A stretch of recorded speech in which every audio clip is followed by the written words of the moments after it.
Imagine a single share of stock, not 100, not even 1,000, just one. Now picture that one share costing more than the average American house, more than a whole fleet of luxury cars. Imagine a price tag somewhere north of $750,000. This isn't some made-up scenario, it's the reality of Berkshire Hathaway's Class A stock. So how did one company, starting out in a totally different industry, create shares so valuable they've become legendary in the financial world? What makes a single piece of this company worth $750,000? Today, we're pulling back the curtain on Berkshire Hathaway. We'll uncover its transformation from a dying business into a global financial giant, and try to crack the code of its mind-blowingly expensive stock. This is the enigma of Berkshire Hathaway. Our story doesn't kick off in some slick Wall Street skyscraper, but right in the middle of clattering looms in New England. Berkshire Hathaway's roots go all the way back to the mid-19th century, when two textile companies merged. For decades, these mills churned out cotton textiles, a big deal in American industry back then. But by the mid-20th century, the American textile scene was in a steep nosedive. Competition from overseas, new technologies, and changing economic winds were all taking their toll. Berkshire Hathaway, like a lot of others, was really struggling. Its factories were getting old, profits were shrinking. By most accounts, it was a business slowly fading away, a relic of an older time. Little did anyone suspect this failing textile mill was about to become the unlikely launchpad for one of the greatest wealth creation stories ever told. The stage was set for a dramatic and completely unexpected second act. The game-changing moment for Berkshire Hathaway came in the early 1960s with the arrival of a young, sharp investor from Omaha, Nebraska, Warren Buffett. Buffett, who'd learned from the legendary Benjamin Graham, the father of value investing, started buying up shares of Berkshire Hathaway. At first, he was interested because the stock was trading for less than its working capital, a classic value investing situation. In 1962, Buffett started buying shares, and buying them aggressively. By 1965, after a disagreement with the CEO at the time, Seabury Stanton, over a tender offer price, Buffett had enough shares to take control. He became the majority shareholder, and just like that, he was the new boss of Berkshire Hathaway. Most people probably expected him to either sell off the company's assets for a quick profit, or try to breathe life back into the struggling textile business. Buffett did keep the textile side going for another 20 years, partly out of respect for its employees and history, but he knew it wasn't the future. His real vision for Berkshire Hathaway was much bigger than textiles. He didn't just see a company, he saw a vehicle for allocating capital. That trickle of cash from the textile business, however small, would become the seed money for a whole new kind of empire. The era of Berkshire Hathaway as a textile giant was winding down. The era of Berkshire Hathaway as a diversified powerhouse was just getting started. With Warren Buffett in charge, Berkshire Hathaway kicked off a massive transformation, all powered by his unique way of investing. This philosophy, with its roots deep in value investing, became the foundation for Berkshire's incredible success. Basically, value investing is about finding companies that are on sale trading for less than they're really worth. It's not about chasing the latest trend or trying to guess market swings, it's all about doing your homework, digging into the fundamentals. Buffett, and later his longtime partner Charlie Munger, looked for businesses they could understand, ones that had a solid future ahead. A really key idea in Buffett's approach is the economic moat. Think of how a moat protects a castle. Well, an economic moat protects a company from its competitors, letting it keep making good profits over the long haul. This could be a super strong brand like Coca-Cola, a dominant position in the market, like Geico in insurance.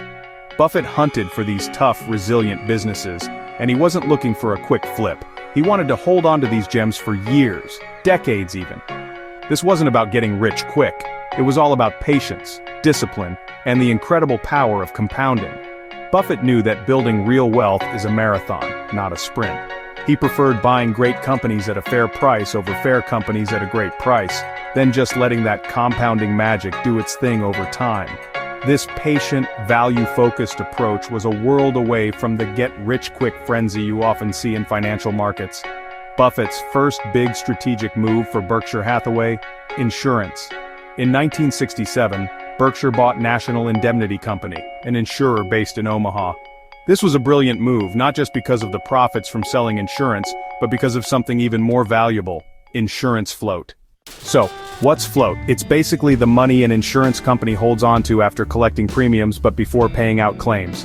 It's not like it's free cash, claims do get paid eventually, but, in the meantime, the insurer can invest that float and make money on it, and for a well-run insurer, that float can be a huge, cheap, long-term pile of money to invest. Buffett saw the gold mine here. Berkshire's insurance businesses, eventually including giants like Geico and General Re, became a cash machine, churning out billions in float. Today, insurance operations bring in nearly half of Berkshire's operating earnings. With the cash from insurance and other ventures, Berkshire started buying up entire companies. See's Candies, a much-loved West Coast chocolate maker, was an early win that taught Buffett a lot about the power of strong brands. The Buffalo Evening News showed the value of being the dominant local news source at that time. Over the decades, the list of businesses Berkshire owned outright just exploded, becoming incredibly diverse. We're talking everything from railroads like BNSF, one of North America's biggest, to energy companies under Berkshire Hathaway Energy. It also includes manufacturers like Duracell and Fruit of the Loom, and retail chains like Dairy Queen. This incredible variety gave Berkshire huge stability, helping it ride out economic storms much better than most. It wasn't just playing the stock market anymore. It had become this massive group of successful businesses, all adding to Berkshire's strength. We're getting into the thick of how this empire was built, but hey, if you're enjoying this trip through Berkshire Hathaway's history, how about hitting that like button? And tell us in the comments, what's the most fascinating thing about Berkshire or Buffett to you? Your engagement really helps support the channel. Now let's get to the heart of that stock price enigma. This brings us right back to the question that got us started. Why are Berkshire Hathaway's Class A shares, ticker symbol BERK.A, so incredibly expensive? As of May 2025, a single share trades for over $750,000. To get why, we need to look at a few key decisions, especially Buffett's very particular way of thinking about his company's stock. The main reason for that sky-high per-share price is surprisingly simple. Berkshire Hathaway has never, ever split its Class A stock. A stock split just means a company creates more shares, which lowers the price of each individual share, but it doesn't change the company's overall value. For instance, if a $100 stock splits 2 for 1, an investor then owns 2 shares worth $50 each.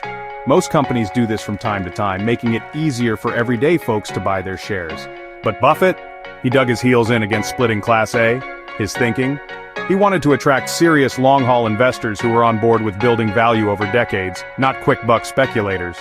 He figured a high share price would discourage frantic trading and encourage a more stable group of shareholders. So you take that refusal to split, add in decades of incredible growth and all the profits they've kept and reinvested, and what do you get? Instead of paying out big dividends, the company has just kept plowing profits back into the business, buying more companies, growing the ones they have. This constant reinvestment has just fueled more growth, making each share more valuable year after year.